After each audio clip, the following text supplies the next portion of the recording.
What's my name? Wildy boy. What's my name? Wildy boy. What's my name? Wildy boy.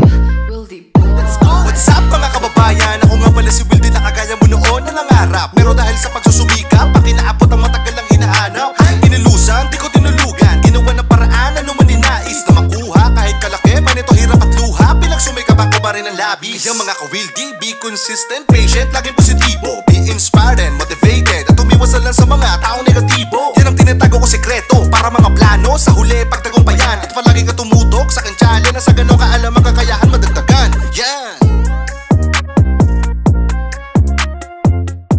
Kumusta mga ka-Wildy boys, isang pinagpalang araw sa inyo lahat dyan sa Pilipinas. And sa lahat ng mga kababayan kong OFW, mabuhay po kayo na. Show! Yeah! Pagay nag-birthdays, parang birthday.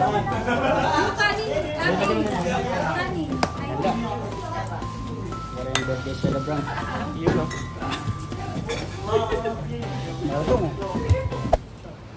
What's up mga ka-Wildy boy, nandito nga pala ako sa bahay ng dati kong landlord. Birthday kasi niya, kaya medyo na-invite lang kami. So anyways, meron pala ako ditong kasama, si Ace. Share ko lang sa inyo ha. Nakarating siya dito sa Canada as a tourist visa status. At ang ginastos niya is wala pang 20,000 mga ka-Wildy boy ha. Imagine nyo, wala pang 20,000. Nakarating siya dito sa Alberta. Pero take note ha, may sponsor siya mga ka-Wildy boy ha. So sa mga may mga kamag-anak sa Canada, kung saan mang province, maaari kayo makarating dito na hindi kayo gagastos ng ganun kalaki. Siya nakarating dito, wala pang 20,000. Yun yung pinaka-processing mo? Visa. So, visa and then biometrics. Ang nangyari kasi, meron siyang consultant from Canada and then nakipag-coordinate lang dun sa branch nila sa Philippines. So, ano yung pangalan ng ano nyo? Sulat kamay. Sulat kamay mga ka-Wildy boy, legit. And then, kinakailangan nyo na lamang mag-inquire just in case gusto nyo karating rin dito as a tourist visa mga kabayan ha. So, share mo, magkano nga uli yun? Yung lahat-lahat ng ginastos mo? Di aabot ng 20k kasi ang service fee is 15k tas plus biometrics and passport request ng IRCC. Okay, tapos yung ticket mo magkano lang inabot nun? 1618 $1618 na. So 1618 Canadian dollars back and forth. Take note mga ka-Wildy boy, kapag ka nagbayad kayo ng ticket, expected na ninyo na yung pabalik, hindi nyo na magagamit yun. Syempre, may issue yan ng wala pang isang buwan, di ba? Yung back and forth ticket na kinakailangan makabalik kayo. Of course, hindi nyo naman yan gagamitin pa uwi. Automatically, i-consume nyo yung pag-stay nyo dito as a tourist visa.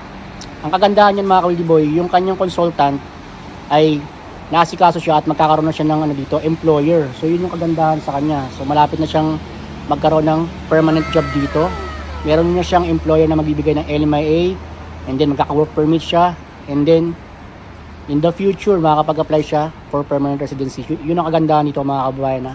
So sa mga nangarap makapag-Canada, pwede rin kayo mag-tourist visa pero tandaan nyo mabuti, hindi ko hinihikayat na mag-tourist visa kayo dito para syempre dito na kayo magbakasakali na magkaroon kayo ng trabaho. Sinasuggest ko pa rin na mas mainam na sa Pilipinas kayo mag-apply as a skilled worker. Kung sa kaso kasi ni Ace, meron kasi siyang relative dito, so advantage yun. So sa mga kamag-anak sa Canada, maaari niyong gawin yung ginawa niya, nakarating dito, hindi siya gumastos ng malaki mga kabayan ha. Wala pang 20,000 mga ka-Wildy boy. So yun, i-share ko lang mga kabayan ha. Si Ace nga pala, taga-alam yung City Pangasinan. Tubong Pangasinan mga ka-Wildy boy. So yun mga ka-Wildy boy, sa mga nangarap makapag-Canada, hindi lang as a tourist visa ang paraan para makarating kayo dito, pwede rin as a skilled worker, pwede rin kayo mag-apply through programs of the Government of Canada, and pwede rin through job bank mga kabayan. Napakaraming mga ways and means, kinakailangan nyo lamang subukan ng lahat ng paraan, and as always, tiwala sa proseso. So yun mga ka-Wildy boy, sakasakali na gusto nyo yung video na to, don't forget to give a thumbs up, and syempre kung bago pa lang kayo sa akin channel, huwag nyo kalimutan mag-subscribe, then click na notification bell para lagi kayong updated sa mga bagong job opportunities, OFW na kayo na-upload. So yun, ay share ko lang mga kabayan. So shoutout mo yung mga taga Pangasinan. Shoutout lang ng tropa ko dyan, tapos pamilya ko dyan sa Pilipinas. Miss ko na kayo.